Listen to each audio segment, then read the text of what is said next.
नमस्कार मेरे सभी प्यारे दोस्तों को। दोस्तों ये कुछ अपने एरर हैं और हालांकि ज़्यादा एरर नहीं है लेकिन फिर भी 6 एरर हैं। आप लोग इसे पॉज करके इस वीडियो को सबसे पहले तो आप खुद इसका सॉल्यूशन देखें कि आप कर पा रहे हैं या नहीं कर पा रहे हैं, आपके कौन से कितने सही हो रहे हैं कितने गलत हो रहे हैं। उसके बाद में आप ज़रूर मिलाएं कि मतलब ये देखें कि आप 6 में से कितने सही कर पाएँ, कितने अटैम्प्ट कर पाएँ। तो इनको तो मैं सॉल्यूशन आपका मैं करा ही रहा हूँ, इनका तो मैं सबका सॉल्यूशन दूंगा। तो आइए ज़रा देखते हैं कि किस प्रकार से इनमें गलतियाँ निकलेंगी और किस प्रकार से हम इनको सही कर सकते हैं। एक एक पॉइंट को समझने की कोशिश करेंगे और मैं पूरी कोशिश करूँगा कि आपको अगर कहीं कोई ग्रामर का यूज़ हुआ है तो वो भी आपको मैं समझा पाऊँ। तो दोस्तों सबसे पहला देखिए, सबसे पहला जो क्वेश्चन है वो क्या कह रहा है, one of my senior live next door to my house, no error. भाई सबसे पहली बात तो इस चीज़ को देखते हैं कि जब ये रूल आता है दोस्तों, वन ऑफ का जब ये रूल आता है तो आपको एक बात का विशेष रूप से ध्यान रखना है। नियम कहता है कि वन ऑफ द आए, दीज आए या दोज आए, इनमें से कुछ भी आ जाए इससे कोई फ़र्क नहीं पड़ेगा। इनमें से जिसको जो आना है वो आ जाए, इससे कोई फ़र्क नहीं पड़ेगा। उसके बाद में आपके पास जो भी नाउन आएगा वो प्लूरल आएगा, वो प्लूरल नाउन रहेगा। लेकिन जब भी हेल्पिंग वर्ब यूज़ होगी दोस्तों तो वो सिंगुलर ही यूज़ होगी, प्लूरल यूज़ नहीं होगी। तो दोस्तों यहाँ पे देख लेते हैं हम लोग, वन ऑफ तो यूज़ हुआ है, कोई दिक्कत नहीं है। उसके बाद में देखिए यहाँ पे माय सीनियर लिखा हुआ है। अच्छा यहाँ पे ये इंपॉर्टेंट पार्ट नहीं है कि द, दीज, दोज नहीं है तो सर ये यहाँ पे गलती हो गई, ये गलती नहीं है। ये पजेसिव एडजेक्टिव के साथ जब किसी नाउन को जोड़ा जाता है तो वो नाउन ही रहता है। आप ये मान के चलिए, ये एक तरीके से ये जब किसी नाउन के पहले किसी चीज़ को लिखा जाता है तो वो हमारे लिए किसका काम करता है, एक एडजेक्टिव का काम करता है। और यहाँ पे सीनियर से पहले क्या आ रहा है भाई, ये एडजेक्टिव है, पजेसिव एडजेक्टिव है, आई का पजेसिव एडजेक्टिव है। तो यहाँ कोई समस्या नहीं है। समस्या सिर्फ इतनी है कि ये सीनियर नहीं होगा, यहाँ पे यूज़ क्या होना चाहिए था, seniors, one of my seniors. उसके बाद में हेल्पिंग वर्ब हमको चाहिए सिंगुलर, हेल्पिंग वर्ब हो या वर्ब हो। तो यहाँ पे देखिए वर्ब दे रहा है, वर्ब की फर्स्ट फॉर्म। तो वर्ब की जो फर्स्ट फॉर्म है ये हमारी हमेशा प्लूरल मानी जाती है और इसी की सिंगुलर कौन सी हो जाएगी भाई, लिव्स हो जाएगी। तो यही हमारी एक गलती थी सेंटेंस के बी नंबर के पार्ट में। सेंटेंस कह रहा है कि वन ऑफ माई सीनियर्स, मेरे वरिष्ठों में से एक, मेरे वरिष्ठों में से, वरिष्ठ माने जो सीनियर हैं, मेरे वरिष्ठों में से एक। तो इस एक के अकॉर्डिंग चल रही है यहाँ पे भाई हेल्पिंग वर्ब या वर्ब, ठीक है, ध्यान रखिएगा। लिव्स रहते हैं। नेक्स्ट डोर टू, अब यहाँ पे दोस्तों ये देखिए नेक्स्ट टू, नेक्स्ट टू का मतलब होता है के बगल में, आपको ध्यान रखना है इसका मतलब क्या हो जाएगा, के बगल में। Next door to my house, मेरे घर के बगल में रहते हैं। बात करते हैं दूसरे नंबर का सेंटेंस, देखिए दोस्तों, he forbade me not to go there, कोई दिक्कत वाली बात नहीं है। आपको ये याद रखना है कि जब आप लिखते हैं फॉरबिड, ये वर्ब की फर्स्ट फॉर्म होती है, इसी की सेकंड फॉर्म हो जाएगी फॉरबैड और इसी की थर्ड फॉर्म हो जाएगी दोस्तों फॉरबिडन, ये हो जाएगी वर्ब की थर्ड फॉर्म। अब इस फॉरबैड का मतलब क्या होता है, मतलब होता है not to allow, not to allow to do anything, कुछ भी आप करेंगे उसकी अनुमति नहीं मिलेगी आपको, कुल मिला के ये है। तो ये फॉरबिड का मतलब होता है। जब आप फॉरबैड यूज़ कर रहे हैं, ये सेकंड फॉर्म है, जब आप यूज़ कर रहे हैं तो सेंटेंस में कहीं भी दूसरा नेगेटिव वर्ड यूज़ नहीं कर सकते आप। क्यों नहीं कर सकते, क्योंकि ये अपने आप में ही नेगेटिव फॉर्म को दिखाएगा। तो इसलिए इसका सेंटेंस में बी नंबर के ऑप्शन में गलती है, यहाँ से नॉट हटा दीजिए, सेंटेंस हमारा करेक्ट हो गया। ही फॉरबैड मी, यानी मुझे अनुमति नहीं दी गई है। कहाँ, किस चीज़ की भी अनुमति नहीं दी, तो देखिए टू गो, जाने की, देयर, वहाँ पे। बात करते हैं 3 नंबर की। भाई देखो 3 नंबर क्या कह रहा है, unless it does not stop raining, कोई दिक्कत वाली बात नहीं, कोई समस्या वाली बात नहीं। भाई अनलेस जैसे ही आ गया मुझे समझ में आ गया कि अनलेस का मतलब ही होता है इफ़ नॉट, अनलेस का मतलब ही होता है इफ़ नॉट, यानी इसमें भी नॉट अपने आप में छुपा हुआ है। जब नॉट छुपा हुआ है तो भाई आगे सेंटेंस में हम नॉट, नेवर या अन्य नेगेटिव वर्ड्स यूज करेंगे ही नहीं। और जब यूज ही नहीं करेंगे तो भाई सेंटेंस में ध्यान दीजिए, भाई देखो डज नॉट आ रहा है, इस डज नॉट की मुझे कोई आवश्यकता ही नहीं है, ये हमारे लिए गलती है।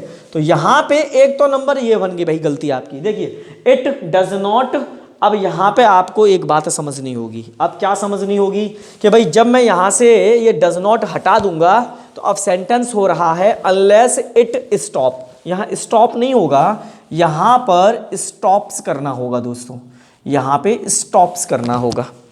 क्यों? क्योंकि इट के अकॉर्डिंग मुझे यहाँ क्या लगाना है, स्टॉप्स लगाना होगा। अब ये मत सोचिएगा कि सर अनलेस तो नेगेटिव है, नेगेटिव है तो हम वर्ब की 5वीं फॉर्म यानी B5 फॉर्म का यूज़ क्यों कर रहे हैं, क्योंकि B5 फॉर्म सिंगुलर फॉर्म होती है वर्ब की।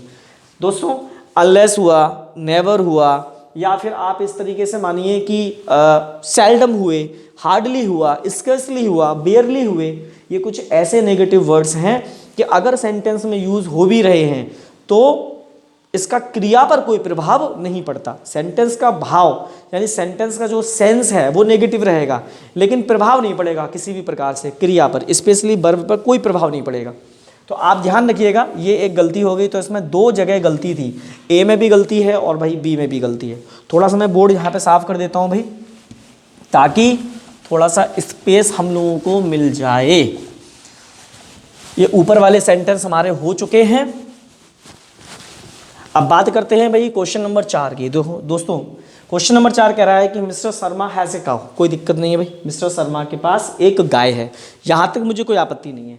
अब आगे कह रहा है वो विच। दोस्तों यहाँ पे विच चीज़ क्या है, विच यहाँ पे चीज़ क्या है, तो आप समझिए विच यहाँ पे कनेक्टर है। कनेक्टर हमारे 3 होते हैं। कौन कौन से होते हैं?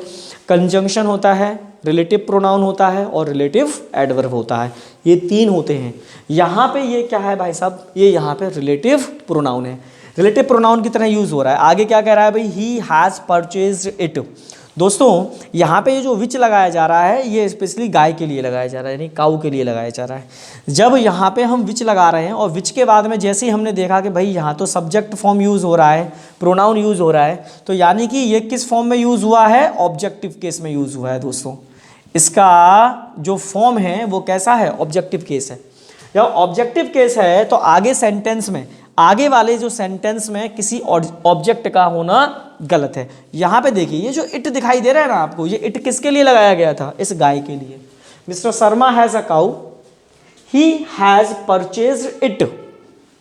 उन्होंने खरीदी है, इसको खरीदा है। देखें जरा, उन्होंने इसे खरीदा है। ये जो इट लगा है ये गाय के लिए लगाया गया था, ठीक है। तो जब गाय के लिए आप जब यहाँ पे इट लगा रहे हैं तो इसको हटाने के बाद ही तो हम कनेक्टर लगाते हैं, रिलेटिव प्रोनाउन हम तभी लगाते हैं। तो ये जो गलती है ना, ये गलती यहाँ पर हमको सुधारनी है। इट हट जाएगा, विच तो रह गई अपनी जगह। तो माफ़ करना, ये सी नंबर के ऑप्शन में गलती है भाई। ये बी तो हमारा बिल्कुल सही था, ये वाला हमारा गलत था पार्ट। यहाँ पे क्या हो जाएगा, mister Sharma has a cow, mister Sharma के पास एक गाय है, विच जिसे ही हैज़ परचेज्ड, उन्होंने खरीदा, एट ₹50,000, 50,000 में।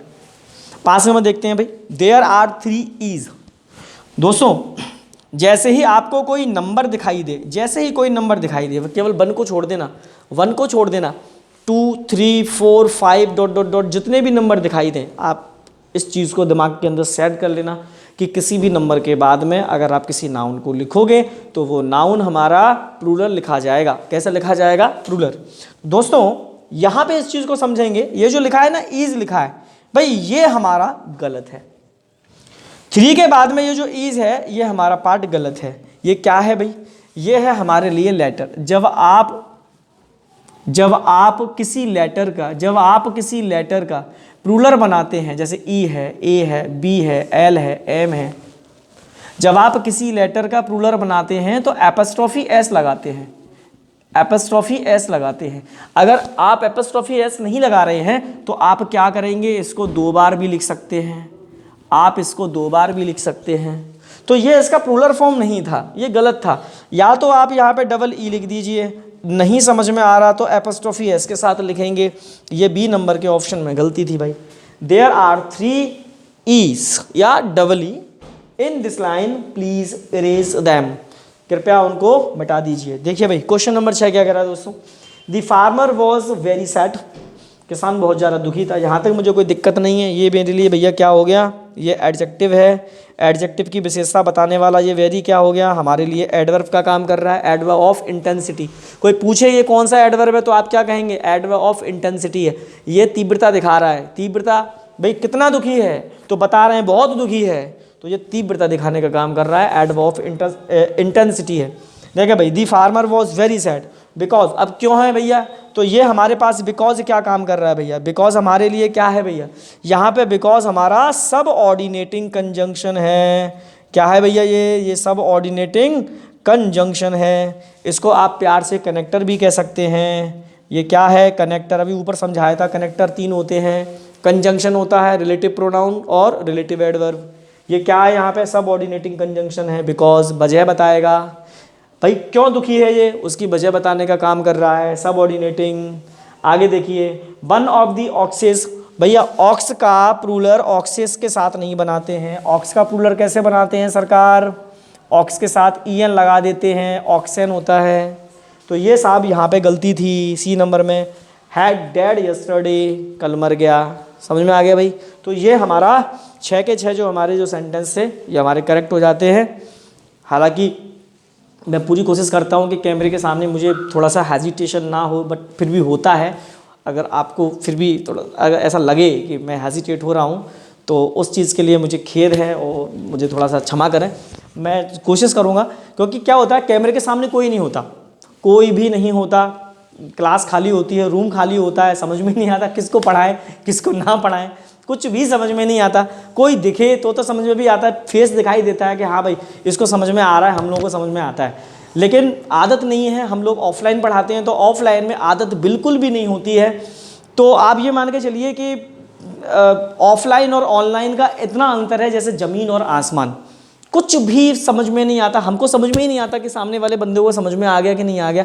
हेजिटेशन भी थोड़ी सी होती है, किसको बताएं, क्या बताएं, कैसे बताएं। तो थोड़ा ये ऑनलाइन का एक्सपीरियंस मेरा इतना ज़्यादा नहीं है, तो अगर आपको ऐसा लगता है मैं थोड़ा हेजिटेट होता हूँ तो उस चीज़ के लिए थोड़ा सा माफ़ करें।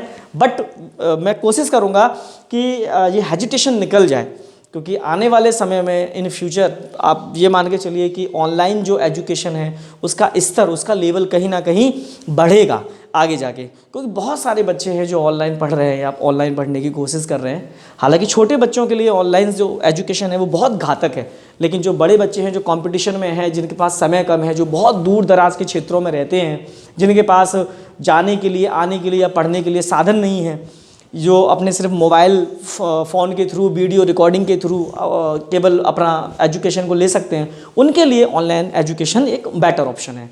तो दोस्तों जल्दी मिलता हूं मैं आप लोगों के साथ में और एक नई वीडियो के साथ। आप सभी लोगों का धन्यवाद, आप सभी को मेरा जय हिंद।